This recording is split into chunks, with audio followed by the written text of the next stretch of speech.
Bonjour à tous, je suis Caroline Bindel, ravie de vous accueillir dans Cité Radieuse. Alors Cité Radieuse, c'est quoi ?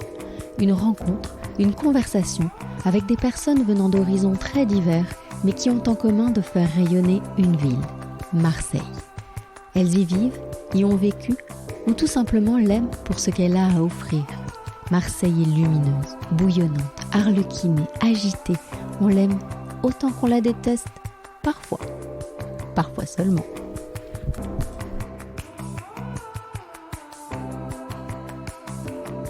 Aujourd'hui, je reçois Dominique Tapie, et celles et ceux qui me suivent depuis un petit moment savent ce que cela signifie. J'ai rêvé à voir Bernard Tapie à mon micro, j'ai tout fait pour. Et mon émotion, en fin d'épisode, à la lecture des mots écrits pour lui, trahit mon admiration pour le personnage et ma joie d'avoir en face de moi celle qui le connaissait le mieux.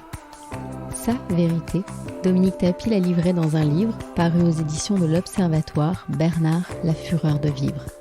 Et à l'occasion du 2e anniversaire de sa mort, j'ai eu envie de lui demander, comme une supplique, « Parlez-moi encore de lui ».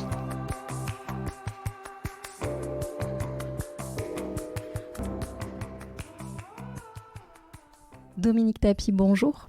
Bonjour.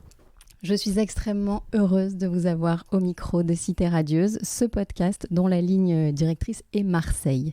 Alors évidemment, le prétexte est la sortie de votre livre, Bernard, la fureur de vivre, aux éditions de l'Observatoire, mais aussi votre attachement à cette ville que votre mari a choisie pour l'éternité.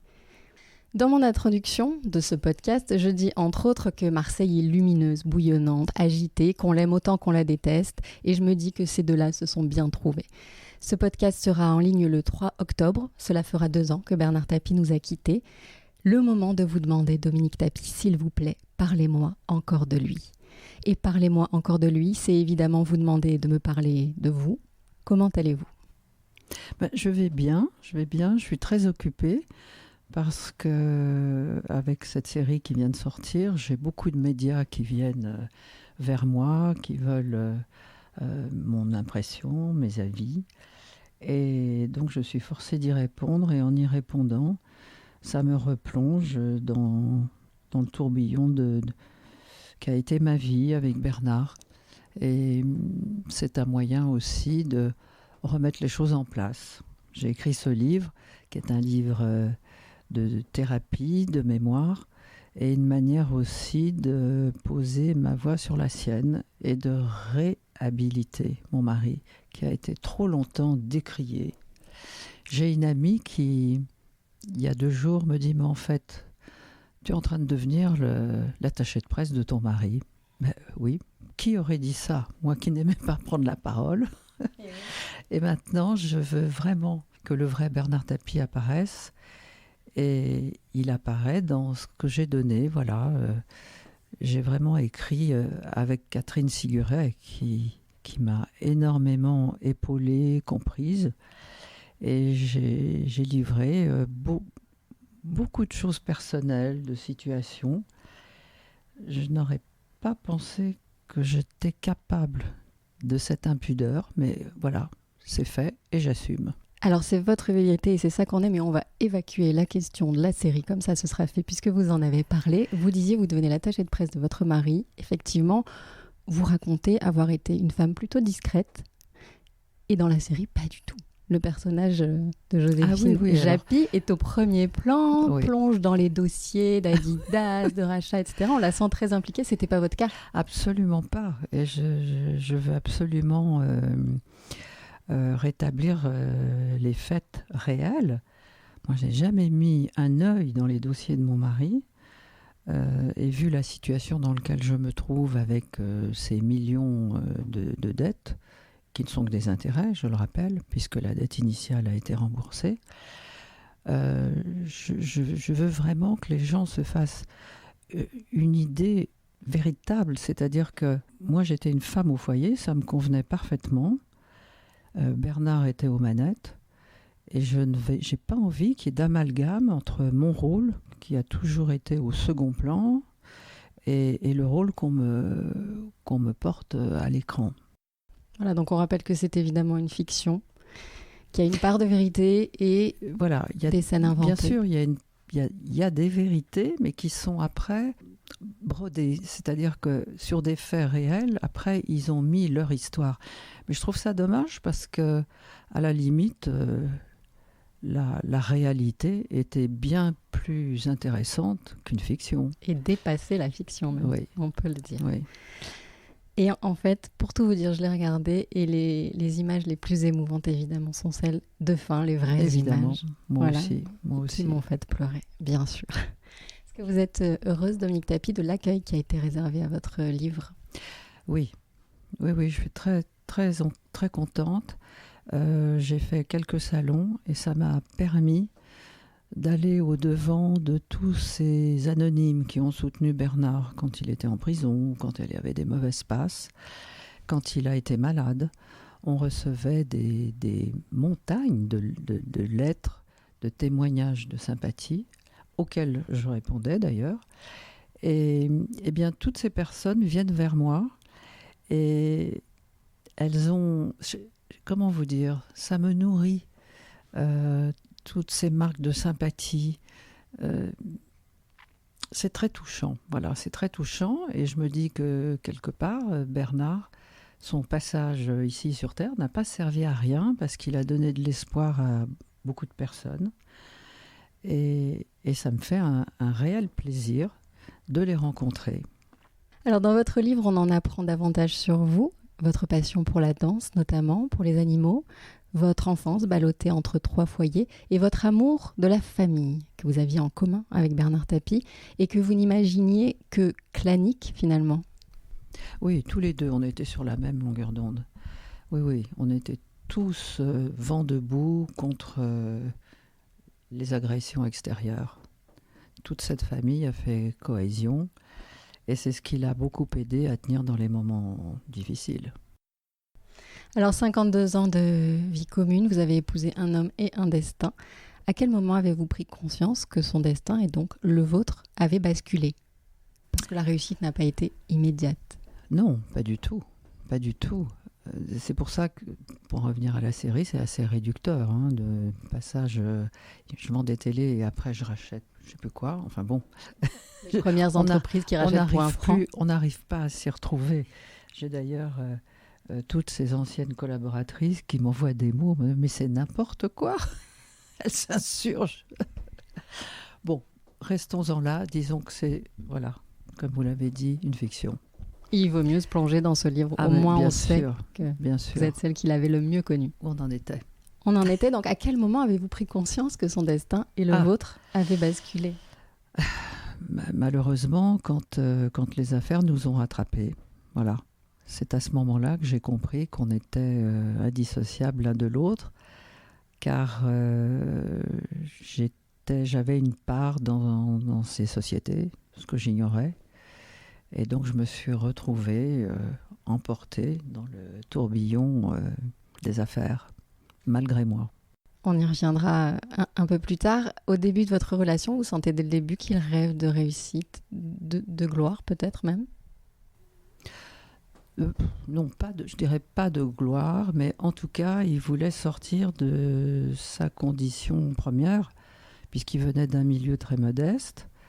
Moi, je ne l'ai connu que quand il était déjà entrepreneur, qu'il avait cette petite société, on va dire un petit Darty, voilà, en devenir.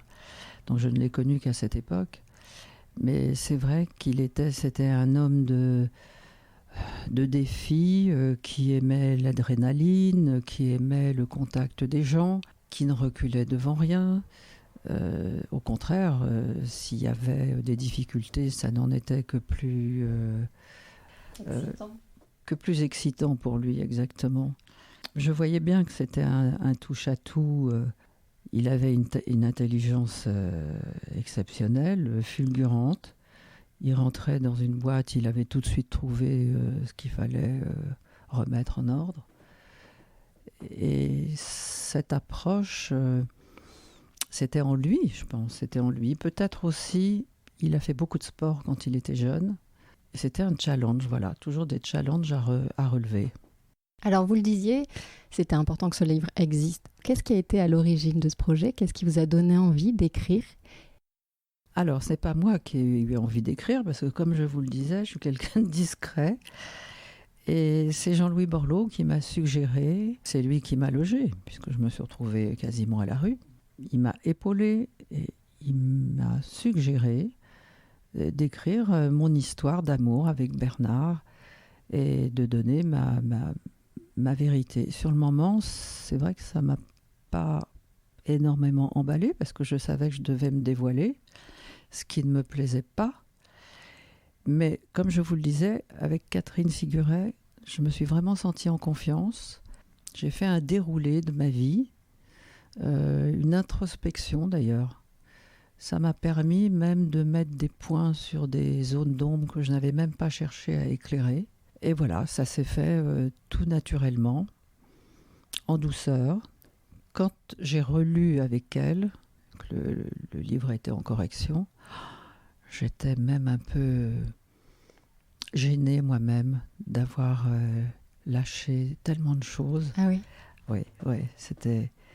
je suis quelqu'un de pudique. Je me suis étonnée, mais après, c'est vrai que le fait de me replonger dans tout ça, il fallait que j'aille au bout du projet.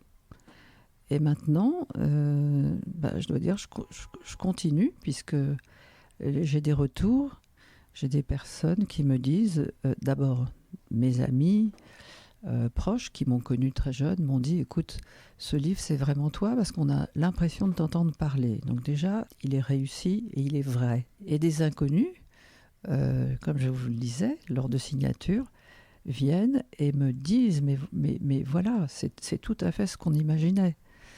Donc je suis contente d'avoir rétabli certains faits. Oui, et puis on en apprend beaucoup, vraiment, même quand on pensait en savoir déjà beaucoup. Oui. C'est à la fois bouleversant et lucide, c'est une lecture passionnante. À un moment, on va suivre la chronologie. À un moment, vous dites, il lui fallait des applaudissements, c'était plus fort que lui. Ainsi sont les artistes, au contraire des personnages balsaciens ou de la Var de Molière qui dorment sur leurs cassettes en cachant leur jouissance, y compris à leurs proches. Alors on le reconnaît bien là. Mais c'est sur le mot artiste que je voudrais revenir. Est-ce que c'est ce qu'il était avant tout ? Oui, il avait un côté artistique. La vie était une scène ?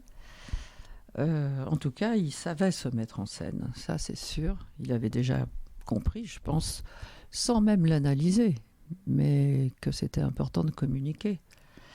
C'est pour ça qu'il a repris beaucoup de sociétés qui avaient un nom, un patrimoine français, parce qu'aussi il était extrêmement patriote. Ce qui vous a causé des ennuis, on y reviendra aussi. Oui, avec le pavillon français de Phocéa. Oui, beaucoup d'ennuis. On aurait dû mettre un pavillon panaméen, comme la plupart de tous les gros chefs d'entreprise. Alors dans ce livre, on comprend qu'il avait besoin de vous à ses côtés, de toute évidence, que vous étiez un pilier l'un pour l'autre. Mais est-ce que parfois, ou souvent, vous avez eu l'impression que vous avez eu le sentiment de n'avoir pas de prise sur lui ? Je pense évidemment à la politique. C'est vrai. En fait, il voulait notre avis, mais il n'en tenait pas compte, malheureusement. Pas toujours. Voilà. Bon, par contre, il y a certains sujets où je restais inflexible. Malheureusement, je ne l'ai pas été sur celui-là. Parce que je sentais que c'était, au fond de lui, une apothéose, le nirvana, pour lui être au service de la France. C'était... jamais, dans son enfance, il aurait pu s'imaginer un jour finir ministre. Or, pour lui, c'était la fonction suprême. Il a même rêvé pas rêvé, Non. envisagé de devenir président de la République. Non, ça c'est... Non.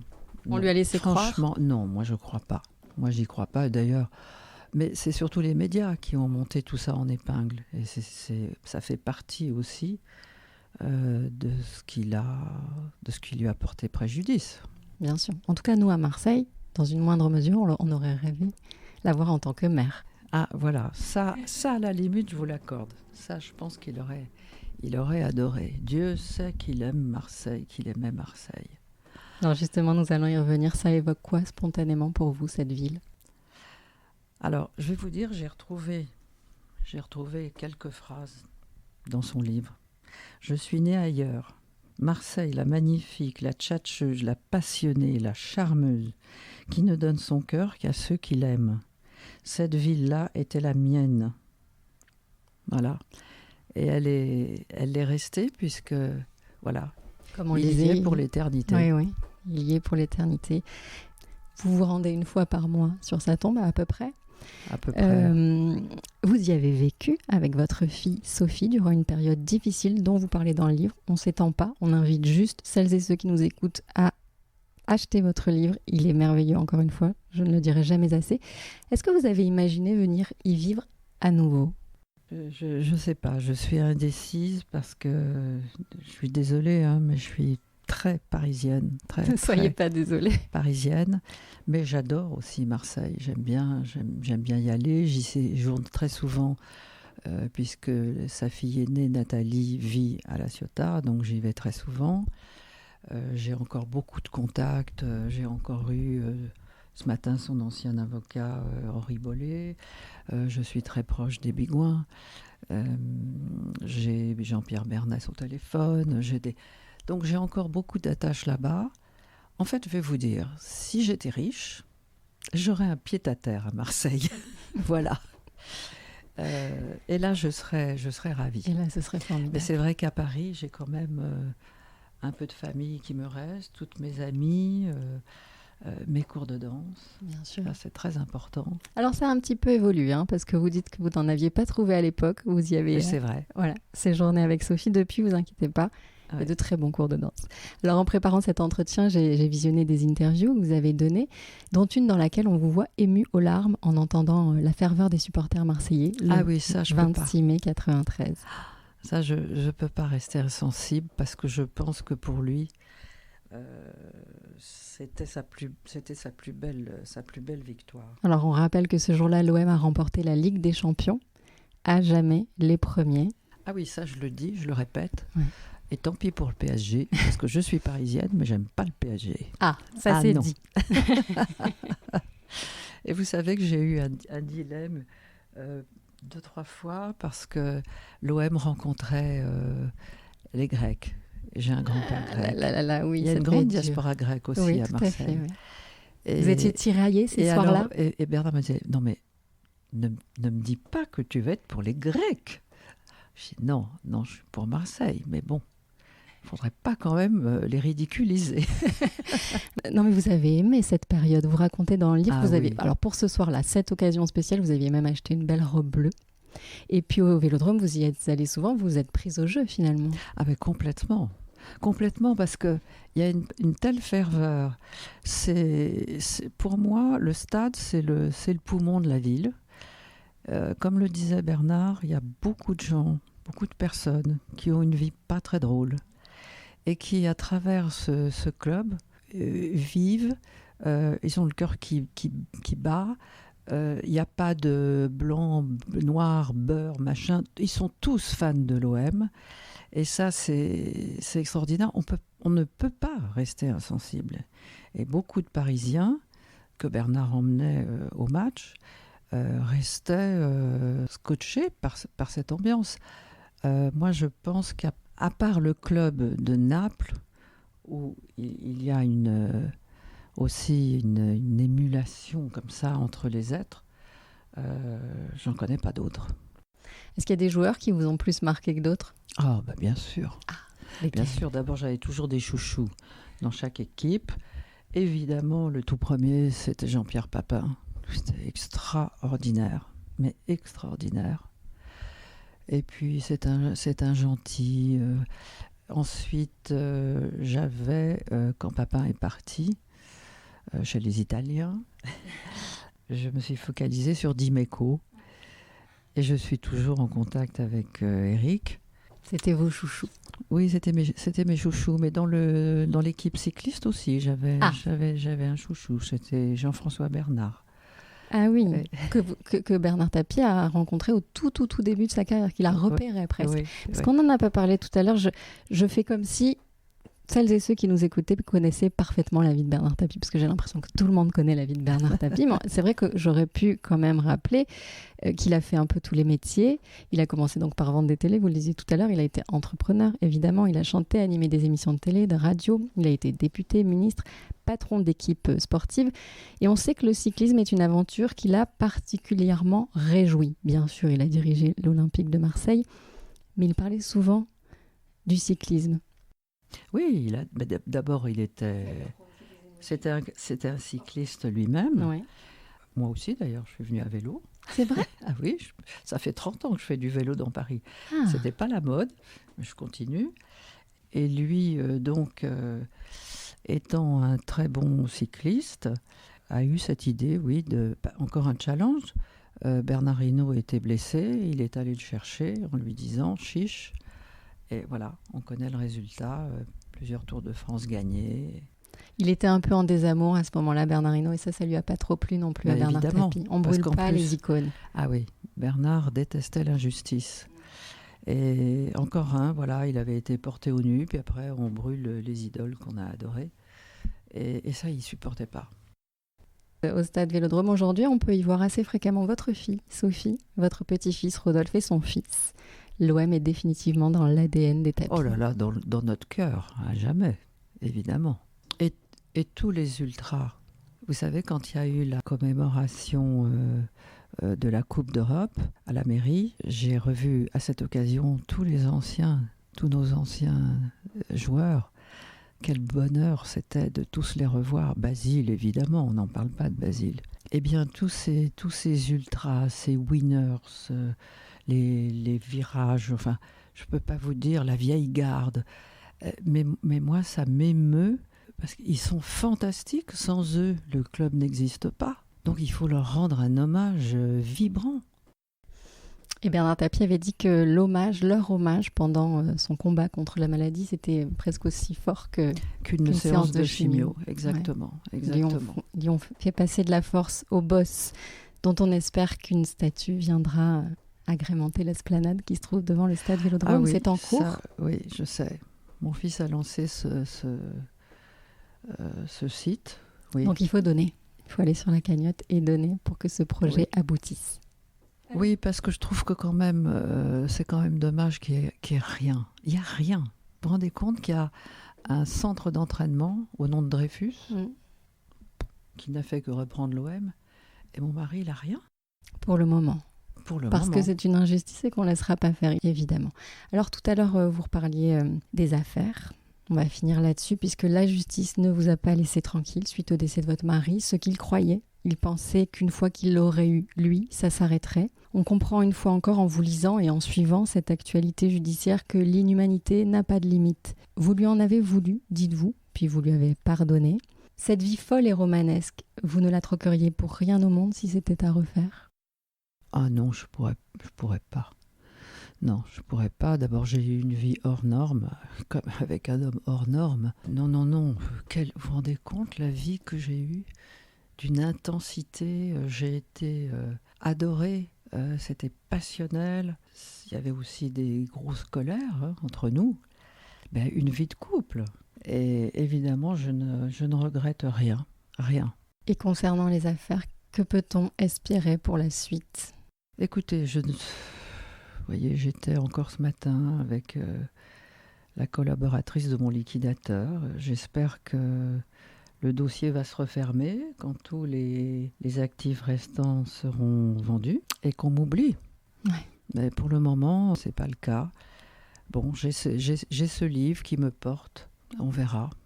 Je peux pas trop me prononcer parce que je ne sais pas. J'ai pas d'avocat. Je suis livrée comme ça, un peu en pâture. L'État est inflexible. J'ai une dette inextinguible. Que faire ? Et pourtant, le pauvre, il faisait ses comptes. Ce qui a été donné par l'arbitrage a été entièrement remboursé. Donc, ce qu'on me demande, ce sont des intérêts. Ouais. Donc, il ne pouvait pas imaginer que pendant des années, les intérêts allaient courir. Tout ce qu'on peut vous souhaiter, c'est qu'effectivement, il vous oublie. Oui. et que vous soyez heureuse en famille, toujours. Votre clan soudé, votre fille Sophie a annoncé une très jolie nouvelle il y a quelques semaines. Un petit enfant va arriver bientôt. Alors ça, oui. Ça, voilà, c'est la vie qui continue. Ma Sophie, qui ressemble beaucoup à son père. Et elle attend un petit garçon qui naîtra en février. Donc elle m'a dit, t'as vu maman, ce sera un Verseau, comme papa. Ah là là. C'est vrai qu'elle lui ressemble beaucoup, physiquement aussi, mais elle a son tempérament et puis c'est une artiste. On en parlait tout à l'heure. Aussi. Ouais. Écoutez, voilà, tout le monde suit le cours de sa vie, parce que c'est vrai que mon mari était un peu le patriarche, le chef de famille dans tous les sens du terme, et que parfois il aurait pu un peu les écraser. Et là, ils sont tous obligés de prendre leur destin en main, et ils le font assez bien. Est-ce que vous avez encore des signes de lui ? Alors, non, j'en ai pas eu depuis un bon moment. J'étais au Pays Basque avec ma fille, le tout dernier. Mais j'ai eu un clin d'œil. Parce que quand Tristan Segala m'a proposé de voir la série 48 heures avant qu'elle ne sorte, je me suis rendue chez Netflix, et c'est sur la place Édouard VII, en face le théâtre. Je gare mon vélo, j'étais accompagnée de Laurent, et d'un seul coup, je vois en face de moi un restaurant qui n'est plus le même, mais qui s'appelait Le Cintra. Et c'est le premier restaurant où Bernard m'a invité à dîner en tête-à-tête. C'était quand même un petit clin d'œil. Oui, c'est drôle. Ouais. Et pour le reste, maintenant, il repose en paix. Je crois. Alors, je souhaitais conclure avec ces mots écrits sur mon compte Instagram, car celles et ceux qui me suivent savent à quel point je rêvais de l'avoir à mon micro. Et je lui suis extrêmement reconnaissante d'avoir pris le temps par 2 fois de m'écouter lui exposer ce projet de podcast au téléphone. Je ne lui proposais pas le 20h de TF1 et pour autant, il m'a écouté vraiment et encouragé, et ça, je ne l'oublierai jamais. Mais c'était Bernard, Il était comme ça. Vous savez, il n'a jamais oublié d'où il venait. Et c'était quelqu'un qui aimait les gens. Et je crois que c'est ça que ressentent tous ces témoignages que j'ai. Ils ressentent ça. Il aimait les gens. Et chaque personne valait la peine d'être écoutée. Et je suis sûre que... Vous savez, au fur et à mesure, je rencontre des tas de journalistes, de personnes qui l'ont côtoyé, et j'apprends des choses que j'ignorais. Il se confie à moi. C'est très amusant. Voilà, vous me dites ça. Il y en a une autre qui m'a interviewée. Elle m'a dit, vous savez, quand il a su que ma mère était atteinte d'un cancer, il m'a dit, donnez-moi son téléphone. Il l'a appelé pour lui remonter le moral. Voilà, ça, c'était Bernard. Et c'est ce qu'on retiendra de lui. Donc ce 60e épisode que je rêvais de faire avec lui n'a pas existé. Donc il n'y a pas d'épisode 60 de Cité Radieuse, car c'était lui ou rien. Et j'avais écrit ça, il n'y aura pas d'épisode 60 de Cité Radieuse. Pendant des mois, j'ai rêvé et j'ai fait tout ce qui était en mon pouvoir pour que ce 60e épisode soit celui de Bernard Tapie. C'était lui ou personne. Parce qu'il aimait Marseille autant que les Marseillais l'aimaient, infiniment, passionnément. Parce qu'il a fait battre le cœur de cette ville plus que de raison. Je rêvais de poursuivre avec lui une conversation commencée il y a fort longtemps, après une représentation de Vol au-dessus d'un nid de coucou à Marseille. Sur scène, il avait été merveilleux, et le dîner qui a suivi, avec lui et les frères Acariès, reste l'un des moments les plus dingues de notre vie à mon mari et moi. Il prenait toute la place, il occupait tout l'espace, nos yeux ne pouvaient se dérober et nous étions suspendus à ses lèvres. Il avait un magnétisme fou. Cet homme ne pouvait pas vouloir autre chose que tout. Je l'ai revu des années plus tard avec le même plaisir, et l'année dernière, avant qu'il nous quitte, je l'ai eu par 2 fois au téléphone, espérant le convaincre d'enregistrer un épisode. Toujours bienveillant, enthousiaste. Mais si je vous dis oui, faudra que je dise oui aux autres. Sa voix avait changé, la maladie galopait, mais toujours ce panache. 2e appel. Bonjour, c'est encore moi, la relou qui ne lâche pas l'affaire. Ce à quoi il avait répondu. C'est bien ça, faut jamais lâcher l'affaire. Et cette fois-là, je l'ai senti convaincu, mais le temps nous a manqué. Finalement, n'avait-il pas déjà tout dit concernant Marseille, cette ville qu'il avait au cœur au point de la choisir pour y passer l'éternité? Cet épisode qui n'en est pas un sera le sien, à lui, à ce personnage clivant, captivant, à cet homme attachant, au 26 mai 93 pour toujours, au combat exemplaire contre la maladie, à celles et ceux qui l'a tant fait rêver, à nous donc, merci pour tout, à jamais Marseillais. Ce post, je l'ai écrit le 5 février 2022. J'ignorais à ce moment-là que j'aurais la chance et l'honneur d'enregistrer un épisode de Cité Radieuse avec celle qui le connaissait le mieux, qui le connaissait vraiment. Merci infiniment Dominique Tapie. Merci à vous. C'est terminé pour aujourd'hui. J'espère que cet épisode vous a plu. N'hésitez pas à en parler autour de vous et à laisser des étoiles, des avis, des commentaires sur vos applis de podcast préférés. À très vite et d'ici là, portez-vous bien.